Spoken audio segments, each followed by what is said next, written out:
नमस्कार दोस्तों, दिल की बात आज के सप्ताह नया एपिसोड, नई कहानी, नई हस्ती। और आज जिनसे मुखातिब होने जा रहे हैं, जिनसे मिलने जा रहे हैं, उस शख्सियत के बारे में मैं बताऊं उससे अच्छा है कि वो खुद बताएं आपको अपने बारे में। लेकिन सबसे बड़ा सवाल जो हम सभी के मन में आता है ज्योतिष विद्या को लेकर, एस्ट्रोलॉजी को लेकर, हमारे सनातन को लेकर, संस्कारों को लेकर और इवन हमारे वैदिक ज्ञान को लेकर।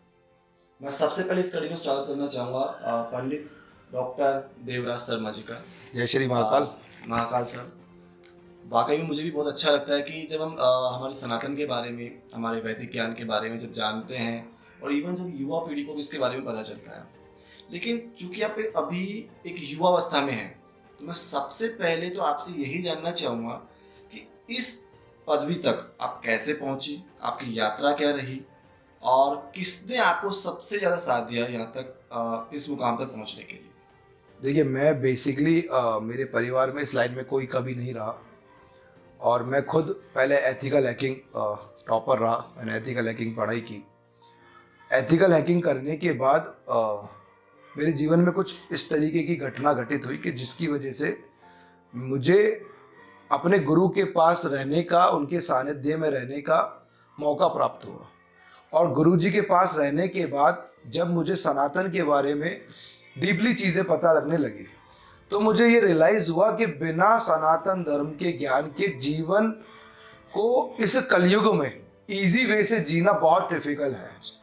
क्योंकि ये वो चीज़ें हैं जो आपको जीवन कैसे जिया जाए इजी तरीके से, आपको जो भी आज कलयुग में हम परेशानियां देख रहे हैं उनके लिए सनातन ने किस प्रकार पहले ही सब चीज़ें बताई है।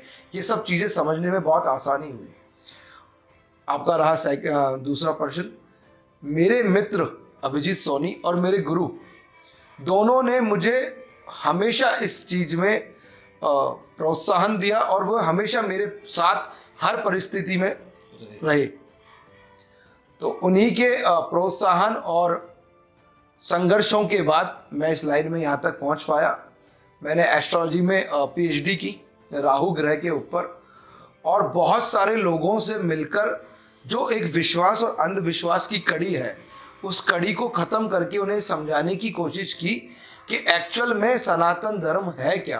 क्योंकि देखिए, सनातन धर्म को लेके ना बहुत सारी अफवाहें हैं, बहुत सारी ऐसी रूढ़िवादी प्रथाएं हैं जिनको कभी हम लोगों को बताया ही नहीं गया है। यहाँ पे आपने शब्द यूज किया सर, राहु।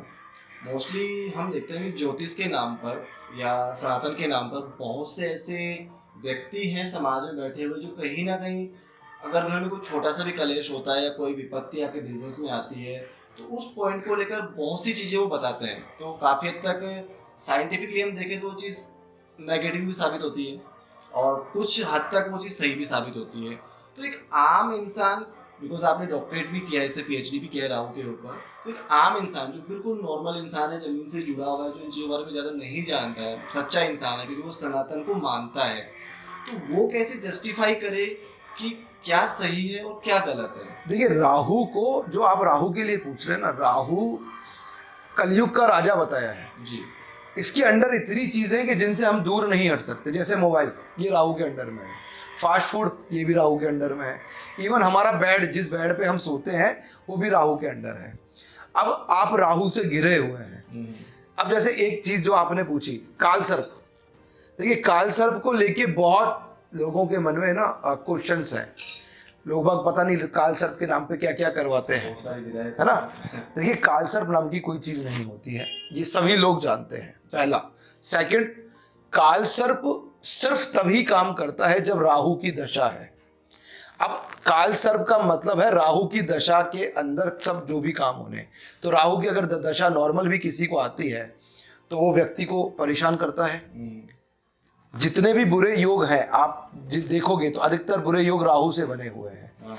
जैसे काल सर्प जो ये लोग मानते हैं, है ना, ग्रहण योग राहु और सूर्य मिलके बनाते हैं, ठीक है। अंगारक योग ये राहु और मंगल मिलके बनाते हैं। तो ऐसे बहुत सारी चीज़ें हैं। अब इनसे बचने का, देखिए, इनसे बचने का बड़ा सिंपल है। आप पुराने के समय को देखिए। पुराने समय में लोग बाग इतने भटके हुए नहीं थे। क्योंकि लोगों को ये पता था कि मेरा इष्ट भगवान कृष्ण है, मेरे इष्ट भगवान शिव है, और वह अपने इष्ट पर पूर्ण विश्वास रखते थे, या वह अपने गुरु पे विश्वास रखते थे। आज लोगों में पेशेंस इतना कम हो चुका कि थोड़ी सी अगर परेशानी आती है तो हम अपना इष्ट ही बदल देते हैं। ये वाकई में बहुत सत्य बात भी है। जैसे हम इष्ट ही नहीं, हम उस द्वार को ही छोड़ देते हैं जहाँ हम वर्षों से जा रहे होते हैं, या हमारे दादा परदादा उस द्वार पर जा रहे होते हैं। अब चूंकि उन्होंने तो अपनी श्रद्धा पूरी वहाँ पे डेडिकेट की, और जैसा गुरुजी ने कहा कि हल्का सा कोई हमारे मतलब जीवन में कोई विडंबना आई, और वो विडंबना सॉल्व नहीं हो रही है, क्योंकि सबसे बड़ी बात क्या, हमारे पास पेशेंस खत्म हो गया। अब पेशेंस खत्म हो गया तो विडंबना हमें भारी पड़ेगी, और हम उस द्वार को छोड़ के किसी थर्ड पार्टी ने जो हमें बताया वहां पे पहुंच जाते हैं। तो ये कहीं ना कहीं हमारे सनातन को हम खुद भी देखिए, इसमें एक मोस्ट कारण और है सनातन को खत्म करने का, या फिर जो आज यूथ है जी, यूथ जो सनातन से दूर हो रहा है, उसका सबसे बड़ा कारण अगर आप समझें तो स्कूल की ये जिम्मेवारी नहीं कि वो सनातन को समझाएगा। सही बात है ना? सनातन समझाने की जिम्मेवारी सबसे पहले आती है आपके परिवार, आपके माता पिता की। अगर हर माता पिता अपने बच्चों को शुरू से, जब वो 2 वर्ष के या 3 वर्ष के हैं, अगर तब से सनातन के बारे में चीज़ें बताते हैं, उन्हें रामचरितमानस पढ़ना सिखाते हैं, भगवान राम भगवान कृष्ण के बारे में बताते हैं, हर एक चीज़ बता रहे हैं, तो हमारे सनातन इतना पावरफुल है। आप सोचिए ना, अंग्रेज क्यों हमारे सनातन में आके इस्कॉन को ज्वाइन कर रहे हैं?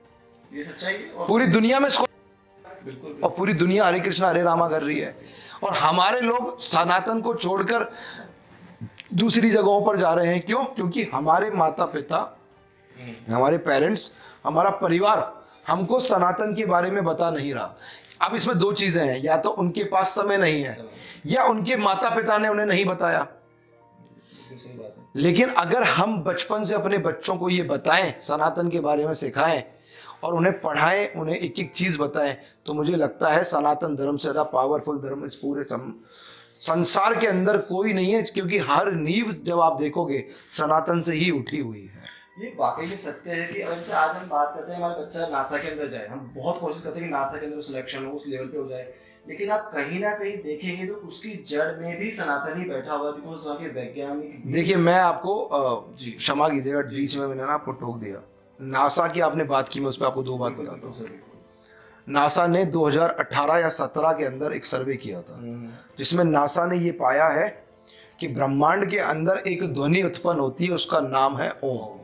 फर्स्ट। सेकंड, नासा के साइंटिफिक जो साइंटिस्ट हैं, उन्होंने एक सर्वे किया जिसमें उन्होंने 100 पेशेंट्स लिए, 50 पेशेंट्स को सिर्फ मेडिसिन पे रखा, और 50 पेशेंट जो थे उन्हें मेडिसिन के साथ महामृत्युंजय मंत्र की थ्योरी की गई।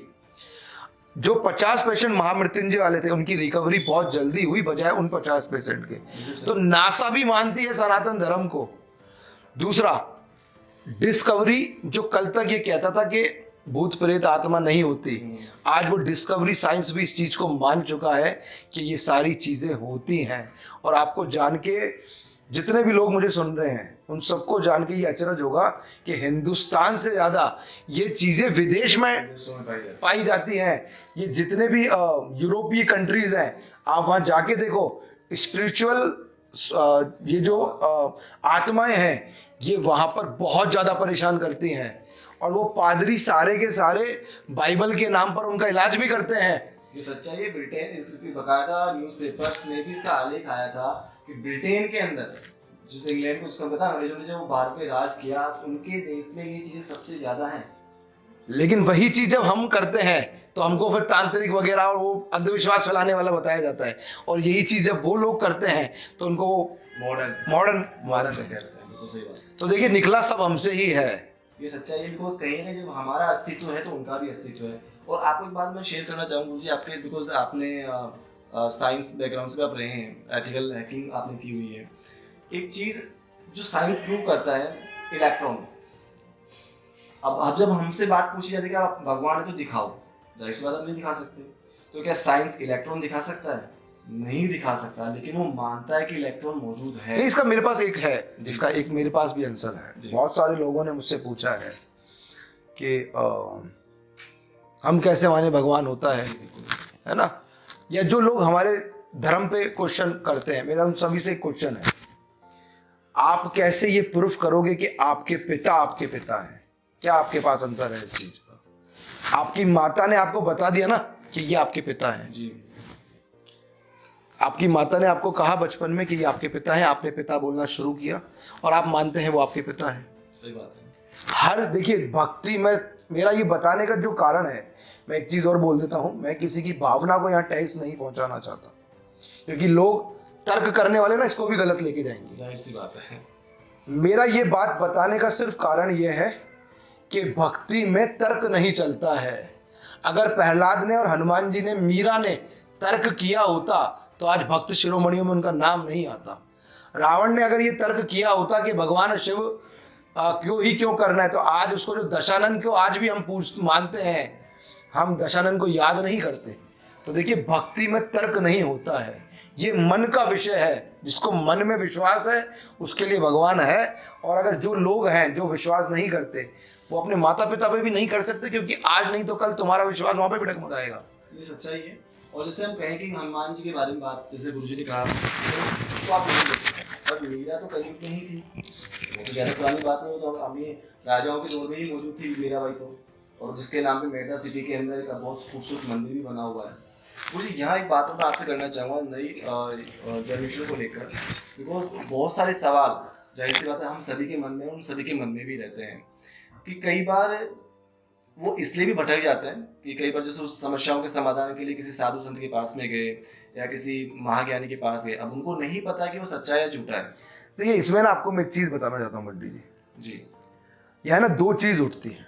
पहला, आप किसी के पास गए, उन्होंने आपके लिए कुछ किया या नहीं किया, ये बात का विषय है। जी जी। आपने अपने स्वयं के लिए क्या किया, ये भी सच्चाई है। देखिए त्रेता जब था ना, जी। तो तपन थी उस समय, यानी तपते थे उस समय, आप स्वयं को तपते थे। साधक क्या करता है, आज भी जो कलयुग में साधक हैं वो क्या करते हैं, वो अपने आप को तपाते हैं। जब हम अपने आप को स्वयं तपाते हैं तो हमारी वाणी सिद्ध होने लगती है। साधु सन्यासी जितने भी सिद्ध पुरुष हैं सब यही करते हैं। अब होता क्या है, हम लोग इतने आलसी या स्वार्थी हो चुके हैं कि हम क्या करते हैं कि हम उसके पास जाएं, वो ही सब कुछ कर ले। आप मुझे एक सिंपल बताइए कि डॉक्टर के पास गए, आपने पेमेंट तो उसको भी किया है, फीस दी ना उसको, तो कह दो मेडिसिन भी तू खा ले। आप क्यों मेडिसिन ले रहे हो? सही मैं बात। आपसे प्रश्न पूछ रहा हूँ, क्यों मेडिसिन ले रहे हो आप? क्योंकि मेडिसिन जब आप लोगे तभी वो इफेक्ट करेगी। डॉक्टर मेडिसिन लिख सकता है। जिस व्यक्ति के पास आप गए, जो संत था या कोई ब्राह्मण थे, जो भी थे, वो आपको जो बता रहे हैं, आपने कितना ईमानदारी से किया है, आप अपने खुद के हृदय पे हाथ रख के बताइए। क्योंकि हम करना नहीं चाहते, हम क्या चाहते हैं वो खुद कर ले। तो मेडिसिन भी डॉक्टर को दिया, वो ले लेगा खुद ही, क्यों आपको लेनी है? ये बहुत बड़ा सवाल भी है अपने आप में। जैसे हम इसको मगर आज के दौर में हम समझे ना, टीचर ने क्लास में सभी बच्चों को पढ़ाया, कुछ मेरिट आए, कुछ नॉर्मल नंबरों से पास हुए, कुछ फेल हुए। अब आप इसमें टीचर को दोष दो। टीचर से मैं डॉक्टर वाला आपको बताता हूँ ना कि मेडिसिन आप कह दो उन्हें कि आप ले लो खुद ही, आप उनको क्यों लेनी है फिर? ये सवाल वाकई में सोचने वाली है, आपको सोचना पड़ेगा इस विषय पे। अगर आप सवाल कर रहे हैं तो सबसे पहले तो आपको खुद से ही सवाल पूछना पड़ेगा कि वाकई में आप खुद के लिए क्या कर रहे हैं। क्या आप अपनी शक्ति के लिए, अपनी ऊर्जा के लिए, अपने ज्ञान के लिए कुछ काम कर रहे हैं? क्या जैसे लिखा हुआ ब्रह्म मुहूर्त में उठना है, आप उठ रहे हैं? जल्दी सोना है, सो रहे हैं? नहीं ना। तो फिर इस तरह के सवाल करने का हक आपको किसने दिया? दूसरा एक सबसे बड़ा सवाल गुरुजी यहाँ से जानना चाहूँगा, जैसे एस्ट्रोलॉजी की हम बात करते हैं तो वाकई में एक बहुत बड़ा क्षेत्र है जिसको हर किसी को समझ में आता भी नहीं है, लेकिन नॉर्मल इंसान समझ नहीं पाएगा। जी बिल्कुल। तो मैं सिर्फ एक छोटा सा, मतलब उसका निचोड़ जिसे हम कह सकते हैं कि ऐसा कोई निचोड़ आप हमारे व्यूअर्स को बता सकें जो इजीली वो अपनी लाइफ में देखिए कर सकें। आप देखिए सबसे सिंपल है, यहाँ पे ना 2% है बंटी जी। जी। पहला, कईयों के पास कुंडली नहीं है, अब एस्ट्रोलॉजी कैसे करेंगे आप? सिंपल है, आपको अगर कुंडली, एस्ट्रोलॉजी का मतलब आपके पास डेट ऑफ बर्थ, टाइम और पैलेस होना चाहिए। जी। आपको कुंडली दिखानी है, कुंडली देखने के बाद ही हम ये बता सकते हैं कि आपके संग क्या प्रॉब्लम है। ठीक है, अब नहीं है कुंडली, उनके माता पिता ने नहीं लिखा टाइम, अब क्या करेंगे आप? जी बिल्कुल। मैं आपको बहुत सिंपल चीजें बताता हूँ। देखिए फर्स्ट, अगर किसी व्यक्ति का सूर्य खराब है, आपके पास कुंडली नहीं है ना, मैं आपको चीजें बताता हूँ 9 ग्रहों की 9। आपका सूर्य खराब है, आपको बार बार आपके मुंह में लार बनेगी, आप बार बार थूकेंगे। पहला, आपके पिता के साथ आपकी अनबन रहेगी, आपको मान सम्मान में प्रॉब्लम आएगी, और सबसे बड़ी चीज आपकी पैतृक संपत्ति मिलने में आपको प्रॉब्लम करेगा। ये सूर्य का हो गया, सिंपल। आप इससे जान सकते हो कि आपके संग क्या प्रॉब्लम है। मतलब संकेत आपको लाइफ में कहीं ना कहीं मिलते हैं। 100% देगा वो। ठीक है, या जो ग्रह की आपके ऊपर गोचर में दशा चल रही है वो बताएगी। अब आप इनसे सब समझ सकते हो कि क्या प्रॉब्लम चल रही है। सूर्य के बाद चंद्रमा, आपका मन अशांत रहेगा, आपकी माता के साथ आपके विचार नहीं मिलेंगे, आपको स्किन प्रॉब्लम्स रहेंगी, और सबसे बड़ा चंद्रमा कारक है धन का। आपके पास धन आएगा पर टिकेगा नहीं। और इसी को अगर मैं वास्तु से जोड़ दूं, जी मान लो, तो अगर किसी का चंद्रमा खराब है, कुंडली नहीं है पर चंद्रमा खराब है, आप ऐसे व्यक्ति के घर में जाके देखिए, उसके घर के अंदर पानी टपकता हुआ आपको मिलेगा। मतलब संकेत हमें लाइफ में मिल रहे हैं कहीं। 100% मिलते हैं, आपको समझना है सिर्फ।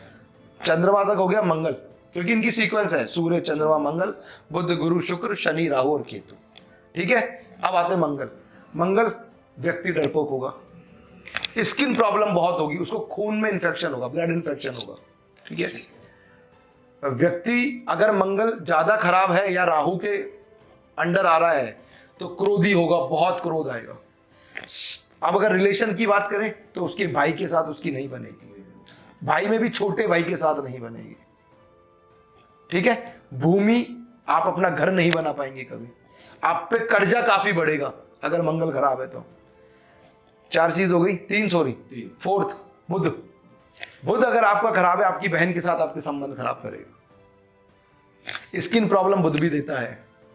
अब बुध को युवराज कहा गया है एस्ट्रोलॉजी के अंदर, और इसकी एक कंडीशन है, ये जिस ग्रह के साथ बैठता है उसका जैसा रिजल्ट देता है। युवराज है तो जाहिर सी बात है, जिसके साथ बैठेगा वैसा ही रिजल्ट देना है। देखिए, बुध को सही करने का, या बुध को पहले खराब समझ लेते हैं, स्किन प्रॉब्लम देता है बहुत ज्यादा। सेकंड, बुध अगर किसी का खराब है तो उसके संग एक चीज नॉर्मल मैं आपको बताता हूं जिससे कोई भी समझ सकता है, वो व्यक्ति अपनी बात को नहीं रख पाएगा दूसरे के सामने। यानी वो अपनी बात को घुमा फिरा के, बहुत घुमा घुमा के कहेगा, वो सीधी बात नहीं कर पाएगा कभी। हकलाना, ये भी बुध के खराब होने का एक बहुत बड़ा संकेत है। अब बुध को सही करने के लिए, क्योंकि बुध युवराज है, अगर बुध सही होगा तो काफी चीजें सही हो सकती है। आप कुछ नहीं कर सकते, आप सिंपल एक चीज कीजिए, गाय को हरा चारा खिलाना चालू कर दीजिए। कुछ नहीं कर सकते ना आप, सबसे बेस्ट। अगर ये भी नहीं कर सकते तो मैं आपको एक ऐसी रेमेडी देता हूं जो आज के समय एस्ट्रोलॉजरों ने बंद कर दी, क्योंकि उनकी दुकानें स्टोन पे चल रही है। अगर मैं स्टोन बताऊंगा तो मेरी दुकान चल रही है, लेकिन जो और चीजें वो नहीं बताना चाहते। मैं आपको आप एक चीज बताता हूँ, औषधीय स्नान, शायद आपने पहली बार सुना होगा। नहाने का तरीका बदल दो आप अपना, उससे भी ग्रह सही होते हैं। अब जैसे बुध, आप इलायची डाल के नहाना चालू करो, पानी की बकेट में आप इलायची डाल के रात भर उसको पानी में रहने दो और सुबह उसी से नहा दो। अब ये इजी, बिना पैसे का, कहीं जाना नहीं है, खुद कर्ज में कर सकते हो, घर में आप आराम से कर सकते हैं। ठीक है, जिनके पास जन्म पत्री हो स्वयं की देख के कर ले। सूर्य के लिए, जैसे बुध बता दिया, सूर्य के लिए बता देता हूँ, लाल चंदन। ठीक है, लाल पुष्प डाल लो, चंदन के अंदर, हाँ वही पानी के अंदर, सेम है। औषधि स्नान का मतलब यही है। चंद्रमा, गंगा जल डाल लो। मंगल के लिए भी सेम है, लाल चंदन या लाल पुष्प। मुझे लगता है इससे, अब इससे ज्यादा इजी कोई नहीं बता सकता है। मतलब जो आलसी से आलसी इंसान भी हो ना, वो भी कर सकता है, वो भी कर सकता है। और कहीं ना कहीं अगर आपको जीवन का लक्ष्य है कि जीवन में कुछ पाना है, आगे बढ़ना है, तो डेफिनेटली खुद के ऊपर तो वही बात काम तो कर। दूसरा बंटी में भी मैं आपको ना एक चीज और बताता हूँ। देखिए, कई माता पिताओं की ना ये समस्या होती है, वो मेरे पास कई बार आए हैं कि हमारा बच्चा नहीं करना चाहता, तो ये चीज आप कर सकते हो। बच्चे के बाल्टी में डाल दो, वो नहाए उससे पहले निकाल लो, वो नहाएगा उसी से, बताना भी नहीं है। इजी है ना। आगे गुरु की बात है कि ये मित्र है सारे ग्रह हमारे। शत्रु तो हमने ही बनाया है, हम इनके अपोजिट जाते हैं, शत्रु बन जाते हैं। हम इनसे मित्रता करके इनके अकॉर्डिंग काम करें तो ये हमारे मित्र है। ठीक है, गुरु। अब गुरु का सबसे ज्यादा महत्व है, गुरु का आपके जीवन में भी महत्व बहुत है। जो व्यक्ति, जिस व्यक्ति का गुरु नहीं है, आप ये लिख लीजिए, उसको कभी सदमार्ग प्राप्त नहीं होगा, बिना गुरु के कुछ। अब इसका मैं आपको एक और फंडा बताता हूँ। अभी अंबानी जी के यहाँ विवाह था, प्री वेडिंग हाँ प्री वेडिंग थी। एक वीडियो वायरल हुआ था जिसमें वो उनके जो पुत्र हैं अनंत अंबानी, वो बता रहे हैं कि हमारा पूरा परिवार पूजा करता है, हम सब राम की पूजा करते हैं, मेरी मम्मी शिव जी की पूजा करते हैं। अंबानी इतने बड़े परिवार होके भी पूजा पाठ नहीं छोड़ रहे, अपने अध्यात्म से नहीं दूर हटे। बिल्कुल, लेकिन हम थोड़ा सा आते ही मॉडर्न बन जाते हैं। ये सच्चाई है। देखिए ज्योतिष शास्त्र के अंदर गुरु ग्रह का सबसे ज्यादा महत्व है, क्योंकि इनके पास 3 दृष्टियां हैं और तीनों अमृत तुल्य दृष्टियां हैं।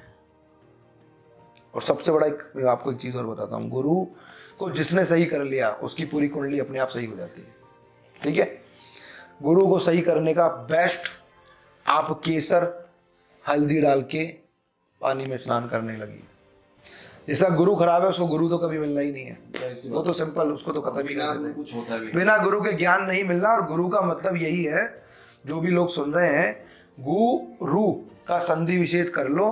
गु का मतलब होता है अंधकार और रू का मतलब होता है प्रकाश, मतलब जो आपको अंधकार से प्रकाश की ओर ले जाए उसे गुरु कहते हैं। ये संधि मतलब एक चीज और बंटी जी, भगवान राम स्वयं परम पिता परमेश्वर थे, भगवान कृष्ण स्वयं परम पिता परमेश्वर थे, लेकिन आप एक चीज कॉमन देखो, इन्होंने दोनों ने भी जब जन्म लिया लीला करने के लिए, दोनों ने गुरु धारण किया। अब आप सोचो, भगवान ने भी इस चीज से नहीं हटे। सेकंड, गुरुर ब्रह्मा गुरुर विष्णुर गुरुर्देवो महेश्वरा गुरुर साक्षात परम ब्रह्म तस्मै श्री गुरुवे नमः। पहला। दूसरा, गुरु गोविंद दो खड़े काके लागू पाँव। आपको बताएगा कौन गुरु है कि ये भगवान है? आपके सामने हनुमान जी आ जाए और अगर आपके गुरु नहीं है तो बताएगा कौन ये हनुमान जी है? सही बात है, हमको बताएंगे तो वही। तो काके लागू पाँव और बलिहारी गुरु आपने गोविंद दियो बताया। ठीक है, तो आप हल्दी डालिए, केसर डालिए, गंगा जल भी डाल सकते हैं, और सबसे बढ़िया है भैया गुरु धारण करो। गुरु मिलने के बाद आपका जीवन बहुत इजी वे में जाने लग जाता है। शुक्र जिसका खराब होगा, तो यूथ है, तुमको गर्लफ्रेंड नहीं बना पाओगे, गर्लफ्रेंड बनाने में बड़ी प्रॉब्लम होगी। अब मेरे जैसा व्यक्ति ये बताता हुआ बड़ा अटपटा लगता है, लेकिन यूथ है, और यूथ को अगर आपको लाना है तो उनके अकॉर्डिंग थोड़ी बहुत बातें करनी पड़ेगी। आपकी पत्नी है, आपकी पत्नी के साथ आपके विचार नहीं मिलेंगे, स्त्रियों से आपके विचार नहीं मिलेंगे। शुक्र जिसका खराब होगा, उसमें एक चीज जो आप सबको नीड है, लग्जरी खत्म हो जाएगी, क्योंकि शुक्र लग्जरी का कारक है। ऐसा व्यक्ति गंदा रहता है, साफ सफाई बहुत अच्छी नहीं रखता। अब शुक्र को सही करने का अपोजिट कर दो, स्त्री की रिस्पेक्ट करो, स्वच्छ रहो, इत्र का प्रयोग करो। अब यहाँ पर है ना, एक चीज और मैं बताना चाहता हूँ, डीओ इत्र नहीं होता, डीओ में अल्कोहल आता है। इत्र का मतलब है अल्कोहल फ्री एक ऐसा लिक्विड जिसे आप लगाएं अपनी बॉडी के ऊपर या नाभि पे। देखिए वैसे इत्र लगाने का ना बंटी जी एक तरीका है, तब शुक्र एक्टिवेट होता है। लोग क्या करते हैं, जैसे मैंने बताया किसी को, तो वो इत्र को भी कैसे करेंगे, बोतल जैसे, वो काम ही नहीं करेगा। इत्र लगता है पर्टिकुलर पार्ट्स पे, इत्र लगता है आपकी नाभि पे, इत्र लगता है आपके कंठ पे, और इत्र लगता है आपके आज्ञा चक्र पे। जब यहाँ आप इत्र लगाते हो, और सबसे जरूरी इत्र लगता है ये शुक्र पर्वत है। जो लोग देख रहे हैं देख लो, ये हाथ का ये जो पार्ट होता है राइट हैंड साइड के, ये वाला जो पार्ट है, इसे शुक्र पर्वत कहते हैं। जब आप इस पे इत्र लगाकर इसको यूं रगड़ते हैं, अब आप समझिए क्यों रगड़ा, लग गया ना यहाँ पे, रगड़ा क्यों? मैं हूं मेल, ये हम लोगों का राइट हैंड साइड होता है, ये फीमेल साइड होता है।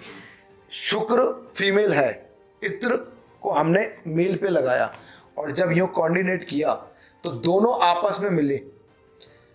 शुक्र खुद फीमेल है, जैसे ही आप इससे मिला के इसको घिसोगे, आपका शुक्र तुरंत एक्टिवेट हो जाएगा। लेकिन यहाँ पे आई थिंक मुझे लगता है सबसे बड़ी जो गलती है ना इत्र लगाने की, जो मैंने देखा है मोस्टली यहाँ पे इत्र लगा के ऐसे करते हैं। ये एक्चुअली ये क्या होता है, इसका रीजन बताता हूँ। जी, ये इत्र नहीं लगाया जाता, ये परफ्यूम लगाने की स्टाइल है। हाँ, लोगों को एक्चुअली पता नहीं, जैसा आपने शुरू में कहा कि पता नहीं है लोगों को। और हिंदुस्तान में भीड़ चाल बहुत है, जिसको जो देखा वो व्यक्ति वैसा ही करता है, उससे पूछता नहीं तुमने ऐसा क्यों किया है। सवाल हम नहीं करते उससे। जैसे शिव मंदिर में लोगों को आपने देखा होगा, किसी ने चीनी चढ़ा दी, अब वो पूरी दुनिया चीनी चढ़ाएगी, वो ये नहीं पूछेगी चीनी क्यों चढ़ी है। तो परफ्यूम यहाँ लगाया जाता है, लेकिन इत्र यहाँ पर लगता है। बहुत ही मतलब गहरी बात कह सकते, छोटी सी बात है लेकिन बहुत गहरी है, जो हम जानने की कोशिश भी नहीं करते कहीं ना कहीं। वो जिसके आगे दुआ अदर ग्रह जो बचे हुए हैं अभी, शुक्र क्या शनि, शनि। जिसको लिए पूरी दुनिया डरती है, शनि की 7.5 ढैया है ना, शनि की यही महादशा। सब सबसे बड़ा सवाल है, जो 7.5 ढैया ये जो बोलते हैं ना, तो कहीं ना कहीं आधे से ज्यादा लोग तो इसी वजह से डर जाते हैं। देखिए आप अपनी स्वयं की मूर्खता से डर रहे हैं। शनि न्याय का देवता है जी, ये सबने सुना है। अब अगर किसी से पूछोगे क्यों है तो करिए, किसी को नहीं पता। नहीं पता सर। स्वयं भगवान शिव ने शनि को न्याय का देवता बनाया है, क्योंकि शनि भगवान शिव के गणों में भी आते हैं। अच्छा। पहला शिव ने उन्होंने अपना गण बनाया और न्याय का देवता बना दिया, ठीक है। सेकंड, शनि से लोग क्यों डरते हैं? आपने अगर कुछ बुरा किया है, मान लो आपने पास्ट में बुरे कर्म किए हैं, अब आपने मुझसे ही मतलब पूछा और मैंने आपको कहा कि आपके अब शनि की दशा आनी है, ठीक है। और अब मैंने कहा अगर पंडित जी आपने कुछ पास्ट में बुरा किया है तो बच के रहना। सही बात है। अब आप मेरे सामने कुछ नहीं कहोगे, लेकिन अंदरूनी तौर पर जानते हो कि अब मेरे संग गलत हुआ, क्योंकि वो न्याय का देवता न्याय करेगा। जाहिर सी बात है। शनि को अच्छा करने के लिए मैं आपको बहुत सिंपल रेमेडी बताता हूँ। कुछ नहीं करो, आप अपनी माता के चरणों को पकड़ लो। देखिए शनि अपनी माता से बहुत प्रेम करते थे। अब शनि को और माता के और आपने जो भी गलती आपसे हुई है उनके लिए भगवान शनि से सच्चे हृदय से आप क्षमा मांगे और प्रायश्चित करें कि प्रभु हमसे जाने अनजाने जो गलती हुई इसके लिए हम क्षमा प्रार्थी हैं। आप हमें इतनी बुद्धि दीजिए कि हम दोबारा ऐसा कभी नहीं करें। पहला हो गया। दूसरा, शनि के लिए स्नान। तो शनि के लिए आप पीली सरसों डाल के या फिर शमी का जो पत्ते होते हैं उसको डाल के स्नान करना चालू करो। 2 हो गए। तीसरा, आप हनुमान जी की उपासना करो। और सबसे बढ़िया, अगर शनि किसी का मान लो अभी प्रेजेंट टाइम में बहुत कष्ट दे रहा है, आपने सब कुछ करके देख लिया लेकिन आप शनि से नहीं बच पाए, तो मैं एक बहुत सिंपल रेमेडी बताता हूँ। बटुक भैरव, जो भैरव का बाल्य अवस्था का जो रूप है, आप बटुक भैरव चालीसा बाजार में मिलती है, आप उसे लाए और नित्य एक नियम बनाए कि आपको संध्या के समय उसके 7 पाठ रोजाना करने हैं और उसके बाद 3 पाठ हनुमान चालीसा के। शनि, राहु और केतु ये तीनों कितने भी बुरे रिजल्ट दे रहे हो, अपने आप आपको पॉजिटिव रिजल्ट देना चालू कर देंगे। ये चीज मैंने कम से कम 100 लोगों के ऊपर आजमाई है और ये डेफिनेटली काम करती है। पहला। दूसरा, देखिए शनि और राहु बिल्कुल एक दूसरे के पूरक हैं। अच्छा। क्योंकि राहु के पास खुद का कुछ नहीं है, वो छाया ग्रह है। सही है। राहु पूरा ट्विंस है शनि का और केतु मंगल का। अगर आपने शनि सही किया तो राहु अपने आप इफेक्ट अच्छा देगा और मंगल ठीक कर लिया तो केतु इफेक्ट देगा। अब शनि में लोगों के संग एक प्रॉब्लम क्या होती है बंटी जी, कि शनि राहु की अगर दशा आती है ना और वो लगन को देख रही है तो व्यक्ति में नशे की प्रवृत्ति आती है। अच्छा। और यूथ आजकल नशे की तरफ ऐसे भी बहुत जा रहा है। बहुत ज्यादा। देखिए आप नशा करना छोड़ देंगे तो शनि और राहु पहले आधा तो वैसे ही कंट्रोल हो जाते हैं, लेकिन इनकी जब दशाएं आती है तो आदमी इसकी तरफ जाता भी है, ये भी पक्का है। ऐसे में आप जब भैरव उपासना करते हैं, बटुक भैरव, तो 100% ये आपको धीरे धीरे गलत रास्ते से हटाकर सदमार्ग की तरफ लाते हैं। और अंत में बचा राहु और केतु, इनके सिर्फ 2 उपाय। देखिए राहु जिसका खराब होगा उसका चरित्र भंग कर देगा, जो आज की डेट में उसे जुआरी बना देगा, जुआ खिलवाएगा, बिल्कुल सत्य बात है। झूठ बुलवाएगा। ऐसा व्यक्ति झूठ बोलने में बहुत एक्सपर्ट होता है। जैसे एक मूवी आई थी बहुत समय पहले, जन्नत। उसमें वो व्यक्ति जो होता है, हीरो जो था, वो झूठ बोलने में इतना एक्सपर्ट था कि वो किसी की भी आंख में आंख डाल के झूठ बोल सकता है। तो राहु जिसका बली हुआ उसके अंदर ये खूबी जरूर देगा। राहु व्यक्ति को चालाक बनाता है, लेकिन राहु हमेशा बुरा नहीं करता है बंटी भैया। अच्छा। मैं अगर राहु का आपको बता दूं ना, राहु को अच्छा करने का क्या फायदा है, तो मैं आपको बता रहा हूँ पूरी दुनिया सब ग्रहों को छोड़ के राहु के पीछे पड़ जाए। मैंने इस चीज को खुद ने पाया है अपनी पीएचडी के दौरान।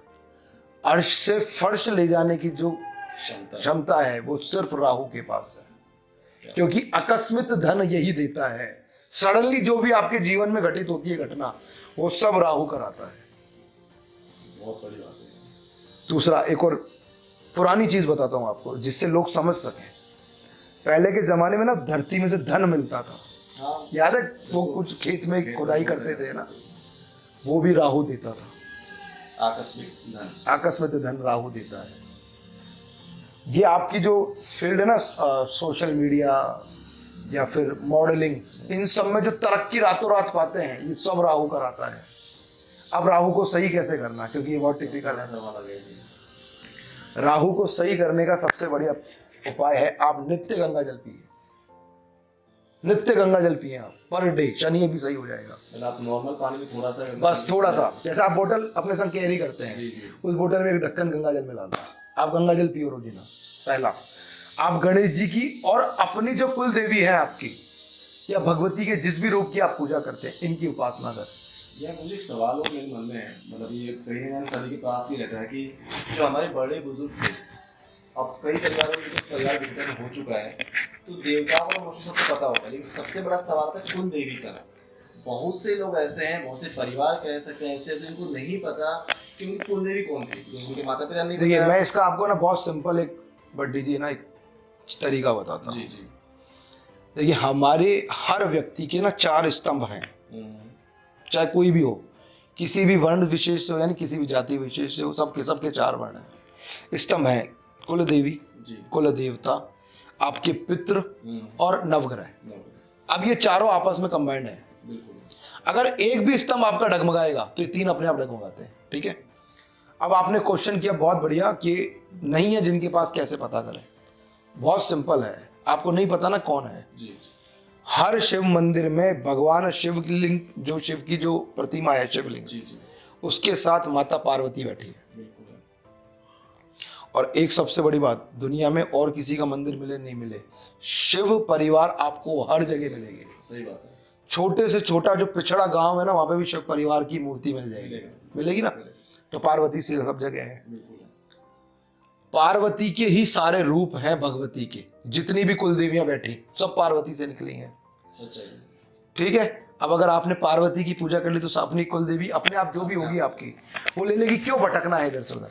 देखो, या तो आप पितरों के पास जाओ, जो चले गए पूर्वज, तो वहां तो जा नहीं सकते। तो सिंपल है, पार्वती जी की पूजा करो ना। मान लो मेरे कई रूप हैं, या जैसे फॉर एग्जांपल विष्णु जी, विष्णु जी के रूप है राम, नारायण के रूप है ना ये राम, या फिर कृष्ण जी, जितने भी रूप है। अगर हम डायरेक्ट नारायण की पूजा करते तो रूप तो अपने आप हो गए। सिंपल है ना। अगर हम पार्वती की पूजा कर रहे हैं तो जितनी भी कुल देवी अपने आप स्वीकार कर लेंगी, फिर क्यों भटकना है? ये वाकई में बहुत बड़ी समस्या का समाधान कहीं ना कहीं आपने किया है, स्पेशली कुल देवी को लेकर। तो और सर, बहुत समय मैंने आपका लिया, और मुझे लगता है कि इतनी सारी जानकारियाँ एक ही वीडियो में, एक ही जगह पर आई थिंक आपको कहीं आज से पहले प्राप्त हुई होंगी। मुझे लगता है कि आपको एक चीज और मैं बताना चाहूंगा लास्ट, आपके इस चैनल के माध्यम से। देखिए, बहुत सारे लोग हैं जो नेगेटिव एनर्जी को लेके परेशान हैं, यानी भूत प्रेत पिशाच या जो भी कुछ है। अब लोगों को ये चीज समझ नहीं आती कि एक्चुअल में वो है या नहीं है। सही बात है। ठीक है, फिर लोग क्या होता है, तांत्रिकों के पास भगते हैं और वो उनसे जो भी उनका कुछ गलत क्रियाएं करते हैं वो करते हैं। मैं आपको आज इस चैनल के द्वारा और हमारे प्रिय बंटी भैया ने जो ये प्रोग्राम रखा है, इस माध्यम से आप सभी को अवेयर करना चाहता हूँ। देखिए, राहु अगर दशा पर है तो आप ये समझिए राहु का, आप उसको समझो राहु है क्या। राहु के पास सिर्फ ये धड़ है, ठीक है, और केतु का नीचे का शरीर है। राहु जब भी किसी की महादशा अंतरदशा लाता है, उसके भ्रम पैदा करता है, यानी मस्तिष्क से खेलता है।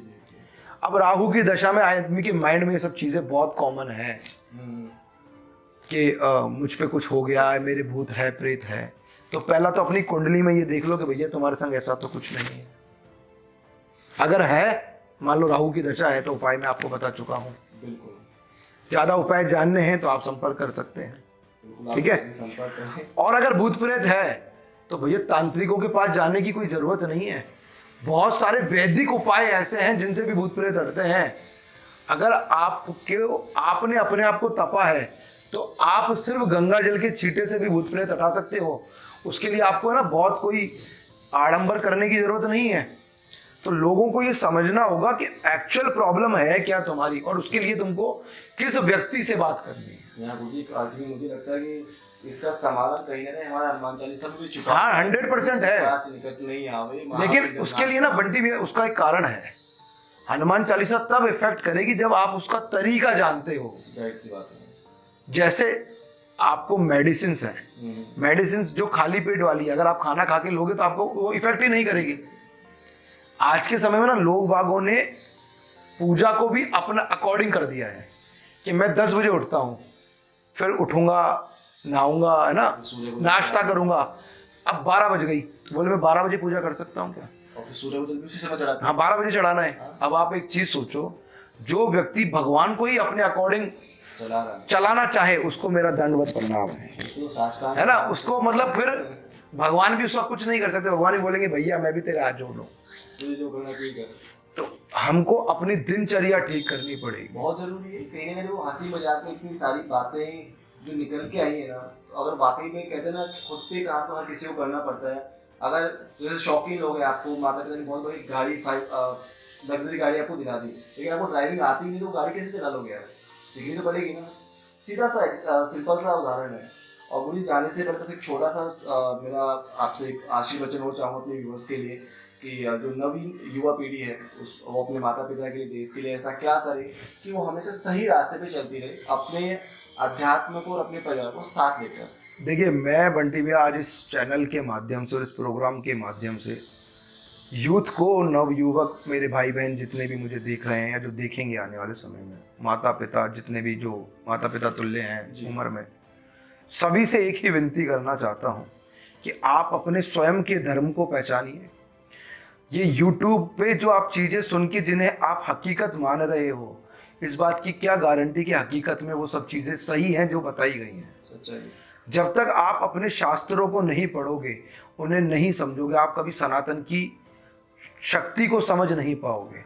और सनातन की शक्ति को आप ऐसे समझ लो कि जो कल तक अंग्रेज हम पे हंसते थे, आज वो वृंदावन में साड़ी पहन के तिलक लगा के कृष्ण जी की भक्ति में पागल हुए बैठे हैं। ये बहुत बड़ा उदाहरण है। ठीक है, तो सभी यूथ से मेरा ये निवेदन है कि ये भटकाव में आकर आप जो अपने माता पिता की इज्जत और स्वयं के फ्यूचर के साथ खिलवाड़ कर रहे हो, कृपया ये ना करें। धर्म को समझें, समय को समझें, क्योंकि समय एक बार निकल गया तो दोबारा कभी लौट कर नहीं आएगा। और सभी माता पिता और भाई, जो बड़े भाई बहन हैं, इनसे मेरी विनती है कि आप अपने बच्चों को स्वयं संस्कार दीजिए, क्योंकि संस्कार देना स्कूल की प्रायोरिटी नहीं है, संस्कार देना आपकी जिम्मेदारी है। और जब हर एक भारतीय अपनी जिम्मेदारी को समझेगा और अपने बच्चों को सिखाएगा तो वो दिन दूर नहीं है जब राम राज्य वापस आएगा। ये बहुत बड़ी बात कही सर आपने राम राज्य को लेकर भी।